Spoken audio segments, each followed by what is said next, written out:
আব্বাস সিদ্দিকী ভাইজান একসময় বলেছিল 5 বছর পরে তোমরা ভোটের লাইনে দাঁড়িয়ে থাকবে, কিন্তু তোমাদের ভোটার কার্ড থাকবে না, ভোটারের জায়গায় তোমাদের নাম থাকবে না। চলুন আগে কথাগুলো শুনে আসি। কালকে আপনি যখন ভোটের লাইনে যাবেন দেখবেন আপনার নাম তালিকাতে নাই। কে আপনি? আমি ফুরফুরাবি। কে আপনি? আমি দেওবন্দি। কে আপনি? আমি অমুক দরবার। কে আপনি? আমি অমুক দরবার। কোন দরবার চলবে না। মুসলমান হওয়ার জন্য আপনাকে ক্যাম্পে নিয়ে যাওয়া হবে।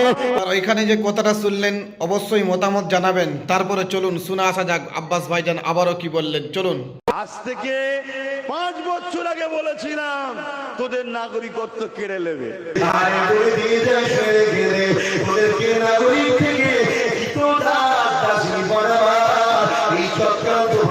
প্রধানমন্ত্রী করতে লেগেছে, তোদেরকে বন্দী করে ক্যাম্পে নিয়ে যাবে।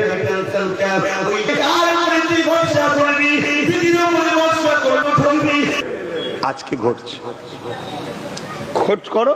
অনেকে কেটে কেটে ছাড়ছে আবার এখন। তাদেরকে আমি ধন্যবাদ জানাই যে তোরা মনে রেখেছিস। খোঁজ করো। আমি 8 বছর আগে বলেছিলাম যে মসজিদ, মাদ্রাসা, কবরস্থান সব চলে যাচ্ছে, দখল হয়ে যাচ্ছে, ঢুকতে পারবি না। আবারও এখানে ভাইজান কি বললেন, 8 বছর বাদ তোদের মসজিদ, মাদ্রাসা কবরে চলে যাচ্ছে। এই কথাগুলো শুনে আপনার কি মনে হলো? হ্যাঁ, আপনাদের যদি কিছু মনে হয়েছে অবশ্যই কমেন্টে জানাবেন, আর কমেন্টটা খুব সুন্দর হওয়া চাই। চলুন আরও কি বলছে শোনা আসে যাক। আজকে কি হচ্ছে বলো? এমন এসআইআর এর খেলা দিয়েছে, লোক ওয়াকাফের কথা ভুলে গেছে।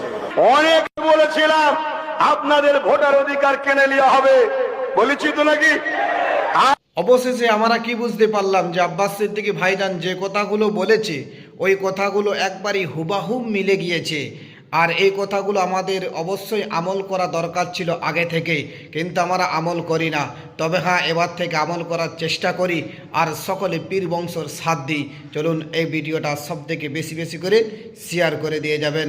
নেক্সট ভিডিওতে অবশ্যই আপনাদের সঙ্গে দেখা হবে। আসসালামু আলাইকুম।